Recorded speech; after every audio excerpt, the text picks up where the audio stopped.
हाँ जी, कल हम इंडियन नेशनल कांग्रेस डिस्कस कर रहे थे जब कांग्रेस बनी 1885 में। तो क्या डिमांड्स थी, चलो आप बताओ। दो डिमांड्स, बस दो। Abolition of salt tax and sugar duty, or freedom for speech and expression. ठीक है, हाँ जी, चलो आप बताओ दो। इंडियन सिविल सर्विस क्या इंट्रोड्यूस करना, रिफॉर्म्स जैसे एज बढ़ाओ, एग्जाम्स यहाँ कंडक्ट करो, ये बताया था ना आपको। हाँ चलो आप बताओ। More power to local bodies, और ठीक है आप बताओ एक। Reduction in land revenue. Land revenue reduction. हाँ जी आप बताओ एक। वो बता दिया हमने, एसोसिएशन। चलो आप बताओ एक, आप बताओ। हाँ, आर्मी पे कम खर्चा होना चाहिए। ये इनिशियल डिमांड्स इसकी थी कांग्रेस की। लेकिन जो ये डिमांड्स करते थे इसके साथ आप देखो, ये तो ब्रिटिश के साथ इनका रिलेशन था कि उनसे ये क्या कह रहे थे, लेकिन लोगों के बीच में क्या कर रहे थे। जैसे होता भी है जब भी पॉलिटिकल पार्टी होती है, उसके दो एस्पेक्ट्स होते हैं, लोगों के बीच में क्या कर रहे हैं और पॉलिटिकली आगे क्या कर रहे हो। तो लोगों के बीच में इनका मेन काम क्या था कि अवेयरनेस क्रिएट करनी है लोगों में, ठीक है, डिफरेंट वैल्यूज उनमें इम्पार्ट करने हैं कि राइट्स क्या होते हैं, एंटाइटलमेंट क्या होता है, हक क्या है आपका, ठीक है, जो भी एक डिग्निफाइड लाइफ है वो कैसी होनी चाहिए। तो in short they were actually doing that only task in the masses, कि उनके बीच में अवेयरनेस क्रिएट कर रहे थे, क्योंकि Indian people were not educated, ठीक है, हम जानते हैं बहुत कम सेक्शन था हिंदुस्तान में जो एजुकेटेड था, लिटरेट था। तो वही अभी पॉलिटिकल पार्टीज में काम कर रहे थे। तो इन्होंने यह मकसद बनाया अपना कि what we are to do, हमें यहाँ पे अवेयरनेस क्रिएट करनी है लोगों में, क्योंकि मूवमेंट जब शुरू होगी इसमें बस ये पॉलिटिकल ऑर्गेनाइजेशन से काम नहीं करेंगे, जब तक लोग साथ नहीं होंगे उन मूवमेंट्स में तब तक वो कामयाब होंगे भी नहीं। सोचो कश्मीर का जैसे सीन था, हुर्रियत कॉन्फ्रेंस इसीलिए उतना उस टाइम पे बूम में थी क्योंकि लोग पीछे खड़े थे, अकेले वो खुद थोड़ी कुछ कर रहे थे। तो इट वाज ऑलवेज कि people must be with you.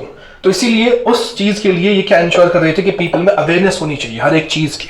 जैसे मैंने कल कहा था लाइटनिंग कंडक्टर, यानी कि एक साइड से आईएनसी को आगे रखा है, दूसरी साइड से लोगों में वही काम कर रहे हैं जिनको करना है। लोगों को बता रहे हैं कि हाउ ब्रिटिश इज एक्सप्लॉइटिंग अस, ये हमसे ही हमारे ही सामान पे टैक्स कैसे लेते हैं, चाहे वो सॉल्ट टैक्स था, शुगर पे टैक्स था, लैंड रेवेन्यू चार्ज कर रहे थे, उनमें ये चीजें डाल रहे थे कि इनके दिमाग में भी ये पता रहे कि ब्रिटिश कर क्या रहा है एक्चुअली यहाँ पे।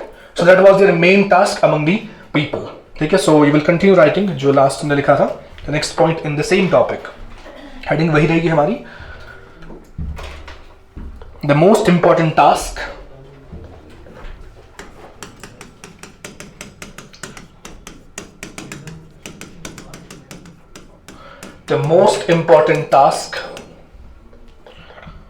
undertaken by the early nationalists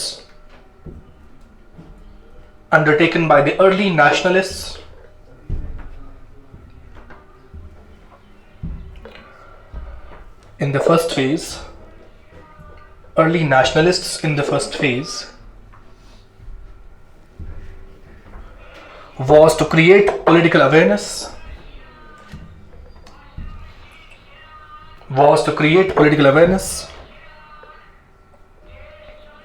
among the masses,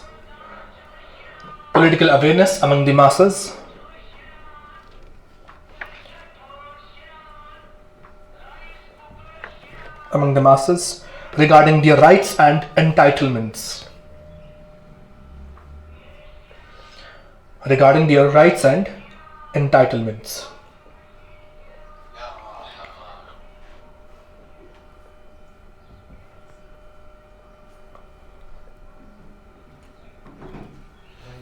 Rights and entitlements. अब जो इनका तरीका था, जो ये ब्रिटिश से डिमांड कर रहे थे, they were not actually going on extremist ways, मतलब ऐसा कुछ हालात नहीं करा, प्रोटेस्ट नहीं कर रहे थे, वैसे बाहर निकल के प्रोटेस्ट करते, फिर उनसे डिमांड करते हमें ये चीज़ें चाहिए, जो भी इनकी डिमांड्स थी इनिशियली। ये विद इन लॉ डिमांड करते थे, मतलब कि कानून को नहीं तोड़ते थे ये, ठीक है। उनसे बातचीत करके, उनकी असेंबलीज में जाके, वहाँ पे पिटिशन डालना, रिटन फॉर्म में लिखना कि हमें ये डिमांड्स हमारी है, हमें हमारी डिमांड्स पूरी की जाए। तो इन शॉर्ट वो ब्रिटिश के खिलाफ नहीं जा रहे थे, और उनका तरीका सही था उस टाइम के लिए, क्योंकि अगर तब ब्रिटिश के खिलाफ जाते तो ब्रिटिश सप्रेस करती है उनको। तो मूवमेंट हमेशा ऐसी ही चलती है, मूवमेंट स्टेज में चलती है, कभी भी एक साथ इन दी वन गो हमें चीजें नहीं ढूंढनी चाहिए। It's not only about freedom struggle, life में जो भी आप कर रहे हो एक साथ कुछ नहीं मिलता है। जो एक साथ ढूंढने की कोशिश करते हैं वो शॉर्टकट होता है, और उस शॉर्टकट में हमेशा अक्सर खराब हो जाते हैं सब। और समझ रहे हो? तो इसीलिए जो ये मूवमेंट था ये भी फेजेस में ही चला। तो इन्होंने पहले शरीफ तरीके से डिमांड करना शुरू किया, उनके साथ मिल के काम कर रहे थे। They were actually working with British, but British के साथ काम करते करते वो डिमांड सामने रख रहे थे उनके। तो उनके जो मेथड्स थे, जो डिमांड्स थे, वो क्या थे? Prayers, petitions. ये दो इनके मेथड्स थे। प्रेयर, एक तो प्रेयर करना कि हमारी डिमांड्स जो है ये कबूल हो जाए उनके सामने, और उनके सामने पिटिशंस देते थे रिटन फॉर्म में। पिटिशन क्या होता है? जैसे हम आजकल पिटिशन वर्ड कहां पे यूज करते हैं कि कोर्ट में रिट पिटिशन फाइल हो गई या कोई पिटिशन फाइल हो गई, जैसे अभी उर्दू की बात थी एमपी की, तो दैट मीन्स कैट में पिटिशन किसी ने फाइल किया कि उर्दू को हटाया जाए इससे। अब समझ लो, ऐसी पिटिशन रिटन फॉर्म एक डॉक्यूमेंट दिया जाता था ब्रिटिशर्स को, ब्रिटिश अथॉरिटीज को, कि हमारी कुछ फलानी डिमांड्स है, except these demands, and they never ever go beyond the law. उनने कभी लॉ तोड़ा नहीं। जो अर्ली नेशनलिस्ट थे, जो इंडियन नेशनल कांग्रेस के मेंबर्स थे, हमेशा उनने कानून के दायरे के अंदर काम किया, उसके अंदर डिमांड्स की। ठीक है, जो भी होता था with in the assemblies, not outside. और ऐसा था भी क्यों? अब देखो, इंसान तब कॉन्फिडेंट होता है जब पीछे एक बैक फोर्स आपके पास होगा। फॉर एग्जाम्पल, आप किसी से लड़ने जा रहे हो, अब तभी लड़ोगे जब आपको पता है पीछे खड़े हैं मेरे लोग। जब भी आप अकेले होते हो, फिर आप में कितनी भी स्ट्रेंथ हो, आप लड़ने नहीं जाओगे, आप कोशिश करोगे दूर रहने की। लेकिन जब आपके सामने 3-4 लोग पीछे खड़े होते हैं, आप बोलते ना, वो खरीदते हो लड़ाई, मुझे लड़ना है, ऐसा होता है ना। तो ऐसे इनके साथ भी था। इनके पीछे कोई खड़ा था नहीं। अभी पीछे कौन खड़ा होते? लोग। लेकिन लोग अभी उनको पता ही नहीं था चल क्या रहा है और हमें कैसे काम करना है। तो इसीलिए एक साइड से उनका कॉन्फिडेंस बढ़ा रहे थे, उनमें अवेयरनेस इंपार्ट कर रहे थे, तब तक यहाँ से शरीफ तरीके से काम कर रहे थे। इनको भरोसा नहीं था अभी मासेस के, जो उनकी स्ट्रेंथ थी उस पर भरोसा नहीं था। That was the main reason कि ये प्रेयर्स एंड पिटिशंस का रास्ता चुनते थे to actually this formulated demands in front of the British. ठीक है, so you will write the next heading as methods of INC, methods of INC for acceptance of demands.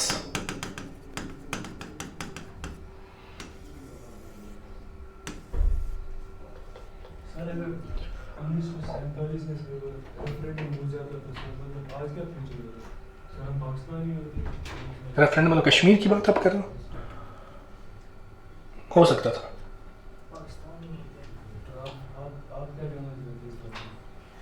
ये मैं बाद में बोलूंगा, अभी इसका वक्त नहीं है। लिखा है, you like in this, as far as the methods of agitation, as far as the methods of agitation were concerned,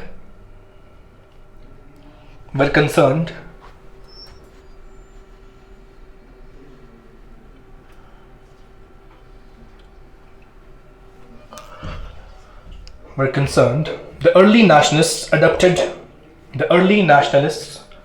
adopted constitutional agitation. The early nationalists adopted constitutional agitations, comma, prayers, agitations, comma, prayers and petitions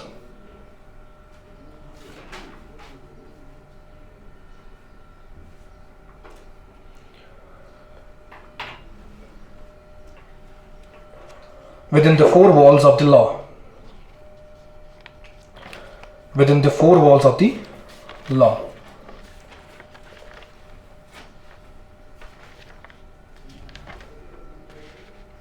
Within the four walls of the law. Next, okay, they did not believed in. Next point, they did not believed in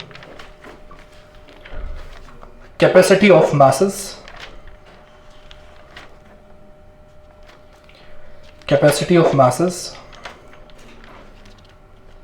As such, they never initiated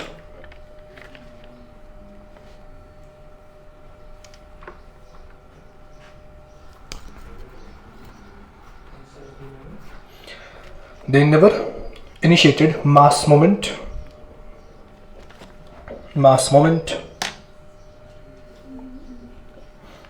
initiated mass movement, comma, instead they created political awareness.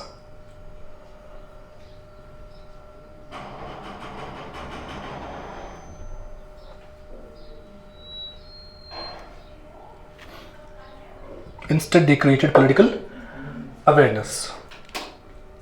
जो person था ना governor का जो पहला आया था उसमें अब क्या है 72 की 73 है गवर्नर हाँ, 1773, 73 हाँ, with the regulating act of 1773.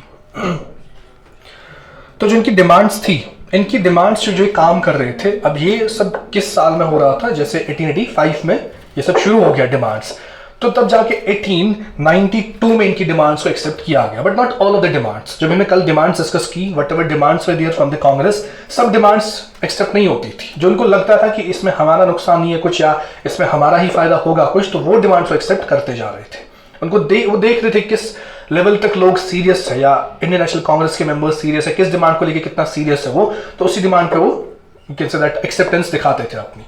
तो वही डिमांड जब एक्सेप्ट होगी, लेकिन वो किस फॉर्म में एक्सेप्ट होगी? Indian councils act of 1892.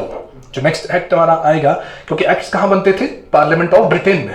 तो जो नेक्स्ट एक्ट आया था after the demands, that was Indian councils act of 1892, जिसमें कुछ डिमांड्स एक्सेप्ट की गई थी.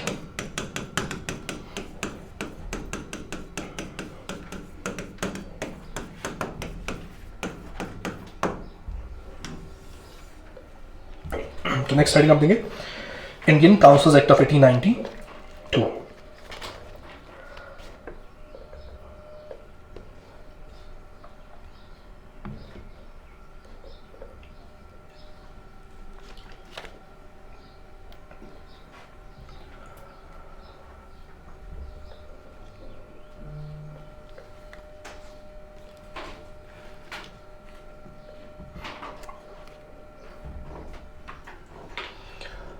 तो जब ये एक्ट इंट्रोड्यूस किया गया, जो डिमांड्स थी, जैसे इंडियन नेशनल कांग्रेस डिमांड करी थी इंक्रीज करो नंबर ऑफ इंडियंस, किसमें? काउंसिल में. जो काउंसिल था इनका, उसमें इंडियंस का नंबर आप बनाओ, असेंबलीज में उसका जो इंडियंस है उनका आप नंबर बढ़ाओ. तो पहली डिमांड ये एक्सेप्ट की गई. तो इसने एडिशनल कुछ नॉन ऑफिशियल मेंबर्स, क्योंकि ऑफिशियल्स नहीं रखते थे इनको, नॉन ऑफिशियल पहले 6 से 12 थे जो हम पढ़ चुके हैं अभी तक. इस टाइम पे 1892 में इनने कुछ नॉन ऑफिशियल मेंबर्स और जोड़े. ठीक है, नंबर नहीं दिया, बट इट सेड कि हम और जोड़ने जा रहे हैं. In the 1892 act they increase the non official members, एक तो सेंट्रल में और जो असेंबलीज थी डिफरेंट प्रोविंसेस में, इन दोनों जगहों पे नॉन ऑफिशियल मेंबर्स को ऐड किया, जो ऑलमोस्ट या मोस्टली इंडियंस होते थे, क्योंकि वही डिमांड थी नेशनल कांग्रेस की कि इंडियंस को ऐड किया जाए. ठीक है, यू कैन से दैट जो भी नॉन ऑफिशियल्स थे उसमें मेजॉरिटी इंडियंस की रखी. अब समझ दो, क्योंकि नॉन ऑफिशियल में इतना ही नहीं था कि बस इंडियंस को लेना है, ये नॉन ऑफिशियल क्लॉज इसलिए जोड़ा गया था कि कुछ मेंबर्स को जोड़ना है. अब उन्हीं मेंबर्स को इंडियंस को उसी में जगह दी जाती थी. अब समझ लो, जो भी नॉन ऑफिशियल मेंबर्स के साथ हो रहा था, जो ऑफिशियल्स थे, जैसे वॉइसरॉय का एग्जीक्यूटिव काउंसिल हमने देखा, वॉइसरॉय एग्जीक्यूटिव काउंसिल, इसमें कौन थे? ऑफिशियल्स. वो ऑफिशियल सारे कौन थे? Europeans and particularly Britishers. उसमें इंडियंस को नहीं रख रहे थे, लेकिन जो नॉन ऑफिशियल्स थे वहां पे जोड़ते जा रहे थे, उसी में ही जोड़ते जा रहे थे. तो यही डिमांड इन्होंने पहली एक्सेप्ट की किसकी? इंडियन नेशनल कांग्रेस की. So right into this. In this act, some of the demands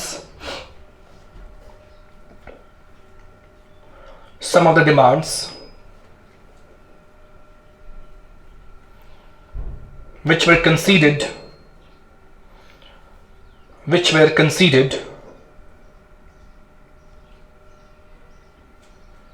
were as following.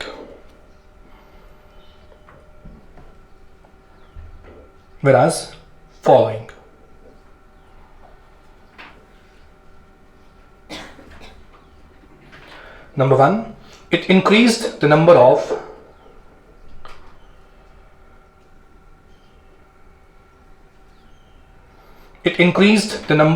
additional non-official members.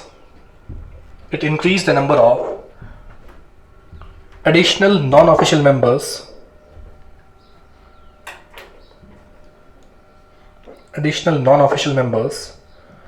in central and provincial legislative councils.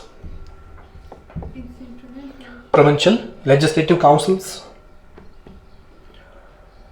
central and provincial legislative councils, but maintained official majority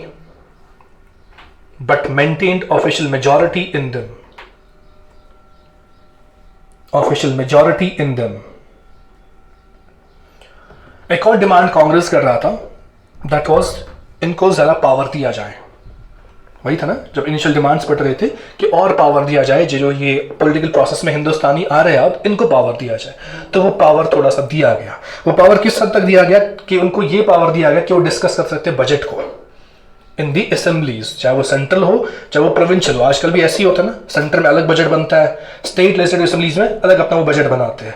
तो वैसे ही जहां पे भी Indians थे तो उनको power दिया गया कि वो डिस्कस कर सकते हैं बजट को। इससे पहले उनके पास कोई पावर नहीं था कि वो बजट को बजट समझते सब। बजट क्या होता है? एक साल का economics, economic expenses, only expenses. Revenue and expenses. हाँ, पैसा कहाँ से आ रहा है और कहाँ जाना है, इसका हिसाब सिंपली वर्ड्स में ही बजट है। ठीक है, तो इस पे सिर्फ ब्रिटिशर्स ही बात करते थे अभी तक 1892 तक। लेकिन 1892 में ये चीज जोड़ी कि हिंदुस्तानी को हक मिला इस पे बात करने का, पहली बार ऐसा हो रहा था। तो पावर ऑफ डिस्कसिंग बजट और एग्जैक्टिव से सवाल पूछना, ये भी अभी पावर दिया गया था। अभी तक क्या वो बस वहां बैठे थे नॉन ऑफिशियल मेंबर्स, तो बस अपनी बात रखते थे कि हम क्या चाहते हैं। लेकिन अब पावर दिया गया कि जो एग्जीक्यूटिव कर रहा है, यानी कि जो इंप्लीमेंटेशन वाली एजेंसी है, जो यहाँ पे कानून इंप्लीमेंट करते हैं, उनसे आप सवाल भी पूछ सकते हो। मान लो ये वही सेंट्रल लेजिस्लेटिव असेंबली है, ठीक है, ये वाले सब इंडियंस थे, अभी तक ये सब कर रहे थे, बजट को डिस्कस कर रहे थे, ये सब यूरोपियंस। अब समझ लो, जो भी इनका मन होता था वही करते थे, वो बस अपनी डिमांड सामने रख रहे थे। लेकिन अब पहली बार पावर मिला कि वो भी बजट को डिस्कस कर सकते, ये सब लोग भी, और ये अब इनसे सवाल भी पूछ सकते हैं कि अगर यहाँ पे ऐसा किया है तो जो भी सवाल होते हैं, क्यों किया है, इसका मकसद क्या था। तो in short they can address question to the executive. तो ये धीरे धीरे अब इनको हक मिल रहे थे, जो पॉलिटिकल राइट्स थे एक्चुअली। वो भी किस वजह से, जब डिमांड किया किसने, कांग्रेस ने। डिमांड के बगैर कोई चीज मिलती भी नहीं है। जब हाई लेवल पे डिमांड शुरू होती है तब जाके लोग सोचते हैं उस चीज के बारे में। ठीक है, so you right the next point number 2, it increase the function of legislative councils. It increased the function of legislative councils and gave them power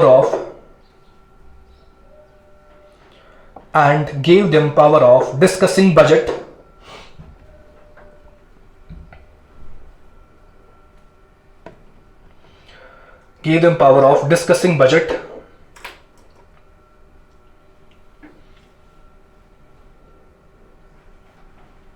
and addressing questions to executive and addressing questions to the executive, addressing questions to the executive,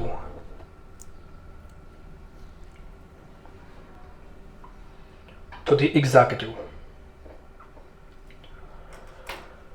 तो इसके बाद जो तीसरी change इनने लाई, या जो थोड़ा सा और हक दिया इनको, वो क्या था। अभी तक जो ये नॉन ऑफिशियल मेंबर्स थे, इनको कौन चुनता है? हमें देखा वॉइस रॉय के नॉमिनेट, हमने देखा था पिछले वाले एक्ट में जब हमने डिस्कस किया था कि वॉइस रॉय को हक था कि वो नॉमिनेट कर सकते हैं, इनको उसकी मर्जी है वो किसको चुनेगा as a non official member. लेकिन यहां पे इस एक्ट में थोड़ा प्रोविजन ऐड किया कि इनडायरेक्ट इलेक्शंस का प्रोविजन ऐड किया। एक तो थे जैसे वॉइस रॉय का एग्जीक्यूटिव काउंसिल, इसके साथ कौन थे, ऑफिशियल मेंबर्स, ठीक है, वो खुद चुनते थे ये। और दूसरे कौन थे नॉन ऑफिशियल मेंबर्स, वो भी कौन चुनता था, वॉइस रॉय। लेकिन इस एक्ट ने इसको थोड़ा सा चेंज किया, कहा जो नॉन ऑफिशियल मेंबर्स है इनको इनडायरेक्ट इलेक्शन से हम चुन सकते हैं। अब इनडायरेक्ट इलेक्शन का मतलब क्या है? Local bodies. इनडायरेक्ट इलेक्शन का मतलब क्या होगा? Indirect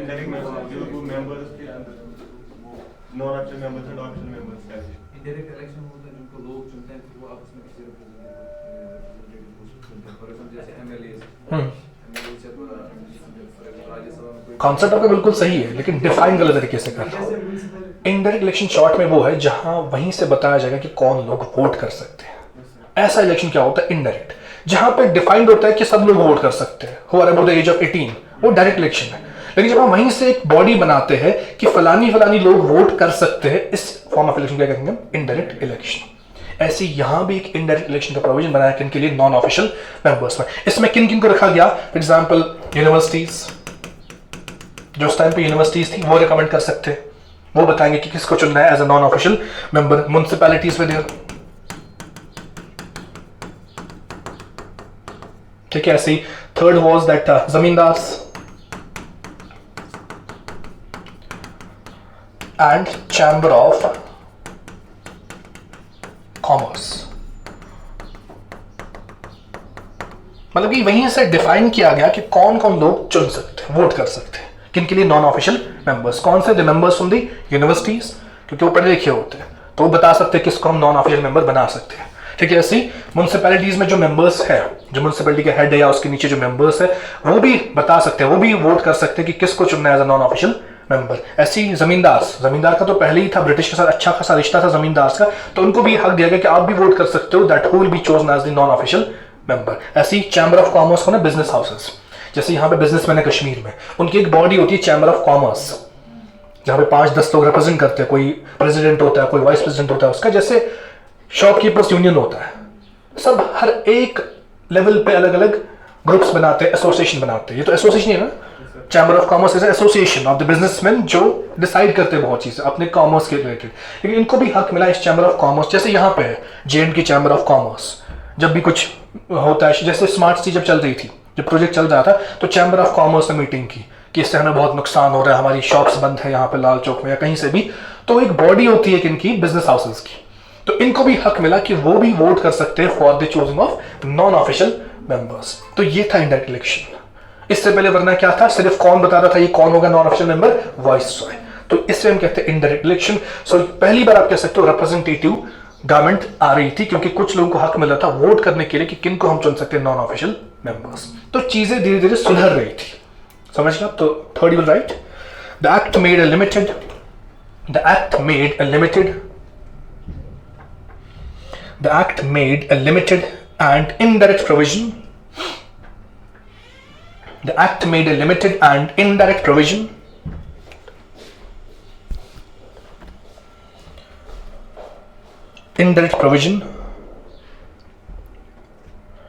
for the use of election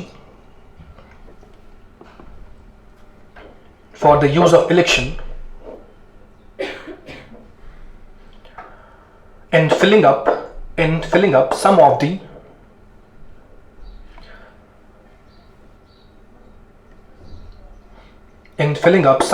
non-official seats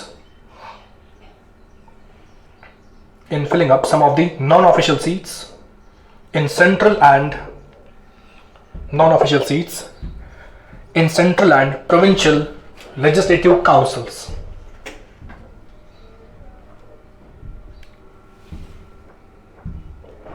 In central and provincial legislative councils, like the members could be recommended by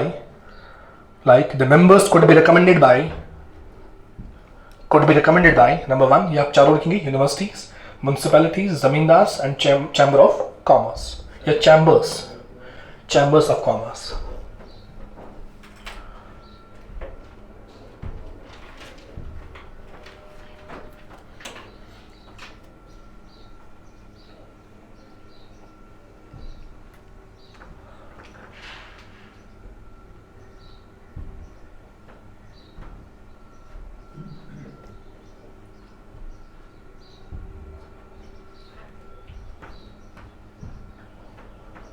universities, municipalities, zamindars, chambers of commerce.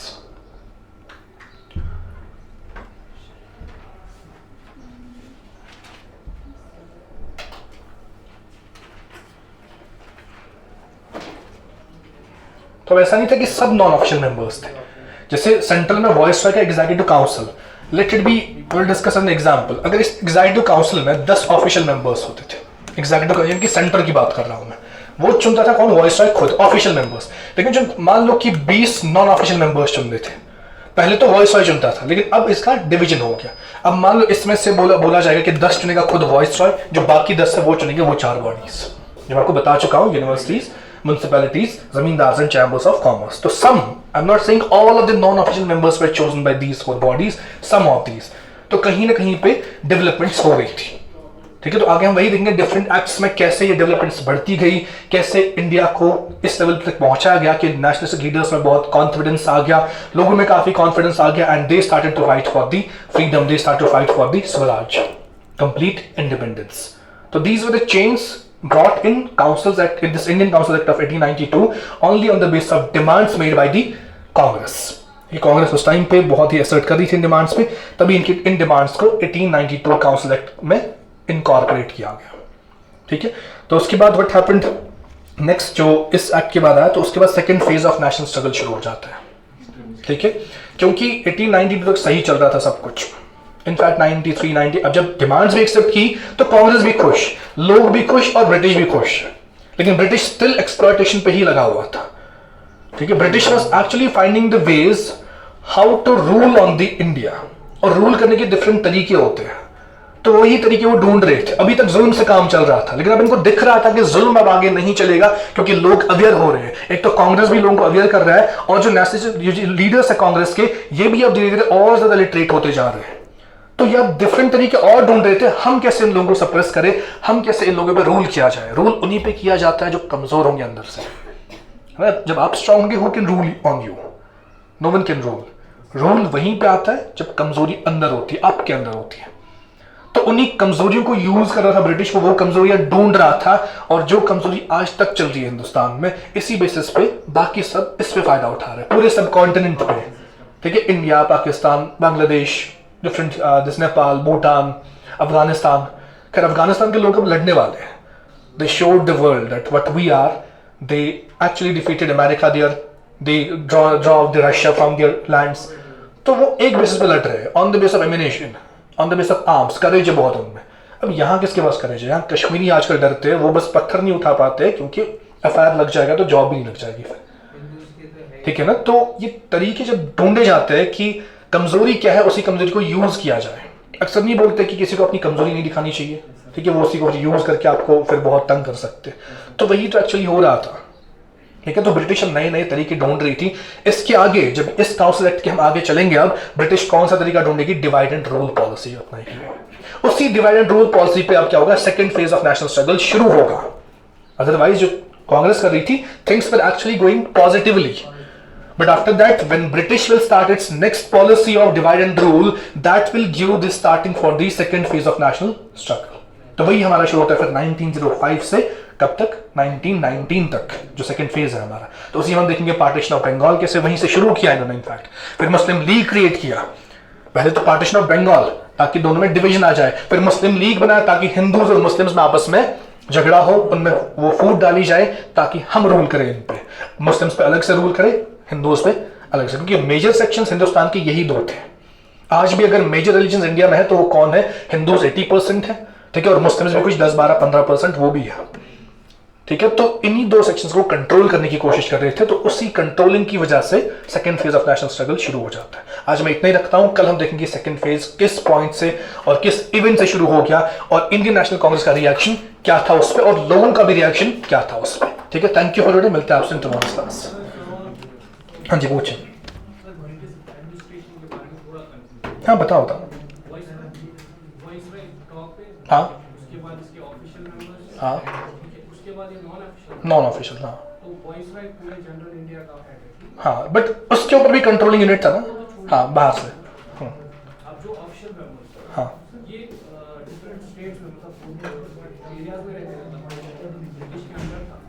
हाँ बिल्कुल। अब देखो जैसे अभी ये इंडिया का सेटअप, क्या JNK से MPs नहीं जाते पार्लियामेंट? जाते हैं ना, वही समझो नॉन ऑफिशियल मेंबर्स थे।